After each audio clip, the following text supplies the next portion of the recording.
بيبدأ فيلمنا مع دكتور إيجمان اللي اتنفى على كوكب المشروم من الجزء اللي فات. كان بيحاول يستخرج مية من الفطر اللي على الكوكب ولكنه معرفش. بعدها فكر انه يعمل ثقب دودي يرجعه للارض. ولحسن حظه كان معاه شعرية سونيك اللي لقاها برضه في الجزء اللي فات. بعدها عمل آلة كبيرة علشان تعمل الثقب الدودي ده، واستخدم الشعراية علشان تديله الطاقة اللازمة اللي تشغل الآلة دي، ولكنه فشل ذريع. بس هو ما فشلش قوي يعني، لأن الآلة عملت ليزر ضخم لونه أزرق. في نفس اليوم بالليل بيتفتح ثقب دودي من كوكب سونيك وبيخرج منه 3 محاربين، ولكن دكتور إيجمان كان مجهز شوية فخاخ علشان لو لقى وحوش على كوكب المشروم، ويستخدم الفخاخ دي وخلص على ال3. خلاص كان هيدخل الثقب الدودي، ولكن لقى قدامه مخلوق أحمر غريب، وسأل إيجمان بغضب انت جبت الشعراية دي منين؟ وكان واضح عليه جدا انه متضايق من سونيك. بعدها بينتقل المشهد لمدينة نيويورك لما كان في مجموعة لصوص بيسرقوا محل، ولما سونيك بيشوفهم بيوقف عملية السرقة، لكنه بوظ الحي كله وهو بيعمل كده. بعدها بيتفتح بوابة سحرية للأرض وبيطلع منها كائن لونه أصفر، وبيكون باين عليه هو كمان إنه بيدور على سونيك. وبالليل بيكون سونيك بيتفرج على التلفزيون وفجأة بيسمع الباب بيخبط، ولما بيفتح بيلاقي إيجمان وبيعرف إنه هرب من كوكب الفطر،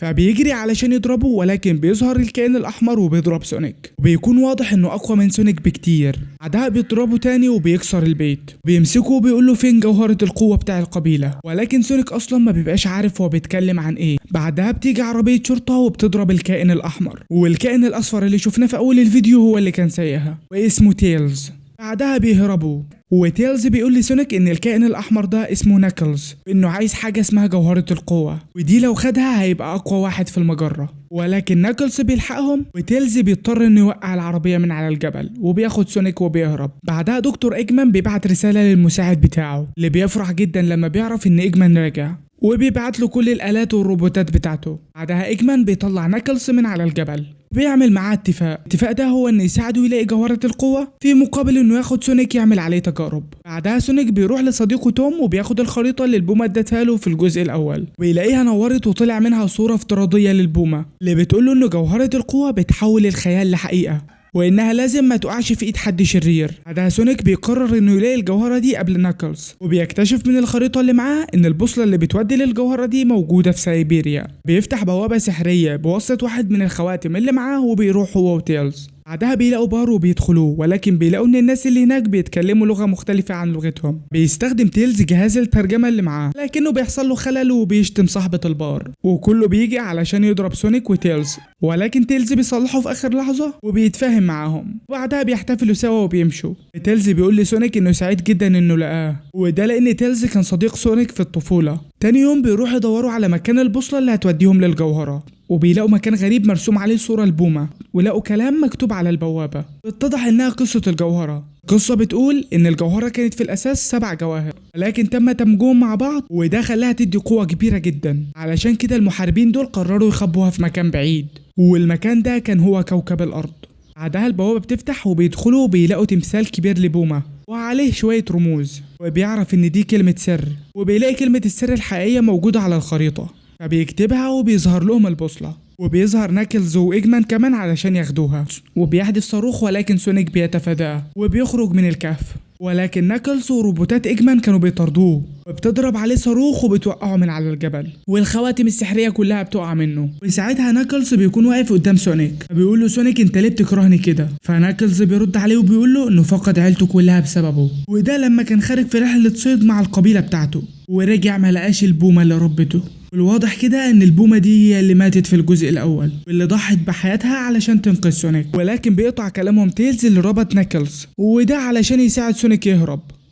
وسونيك بيحدف له البوصلة، ولكن دكتور إيجمان بياخدها وبيحدف صاروخين على تيلز وبيوقعه. وبعدها بيتصل سونيك على توم علشان يستخدم آخر خاتم سحري معاه وينزلهم من على الجبل، ولكن بيكتشف ان الخاتم السحري اتبدل مع دبلة صاحبته، ولما بيروح ياخده العريس ما بيبقاش موافق، فبيضربه وبياخده منه، وبيفتح بيه بوابة سحرية وبينزل منها سونيك، ولكن بيتفاجئ ان ده كله كان فخ وانه ما كانش زفاف اصلا، والجيش الامريكي بيقبض على سونيك.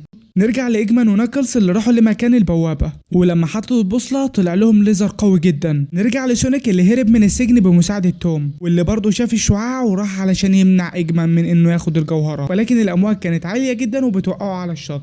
ولما بيروح لمكان الشعاع بيلاقي المعبد اللي فيه الجوهرة. في الناحية التانية كان ايجمان وناكلز بيهربوا من الفخاخ اللي في المعبد لحد ما ايجمان طلع احد روبوتاته علشان يكشف الفخاخ دي. بعدها بيقدروا يوصلوا لمكان الجوهرة، ولكن ايجمان كان عاوز ياخدها هو ويموت ناكلز ويحصل بعدها على سونيك وتيلز بقوة الجوهرة دي. ولكن بيقطع تفكيره سونيك اللي بينزل من السقف وبيفضل يتقاتل هو وناكلز، وبيكون واضح ان ناكلز اقوى من سونيك بكتير.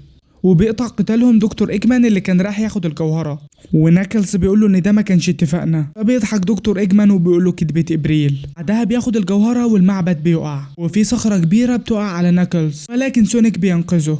وبيكون ناكلز مستغرب من اللي عمله سونيك، وده لانه كان ممكن يسيبه يموت. بعدها ايجمان بيروح المقر بتاعه وبيلاقي هناك شرطي مكبل المساعد بتاعه وبيستجوبه، فبيروح ايجمان وبيفكه بقوته الخارقة، وده بيخلي الشرطي يتصل بالشرطة. ولكن لما بتوصل الشرطة ايجمان بيفكك العربيات بتاعتها، بيعمل روبوت ضخم.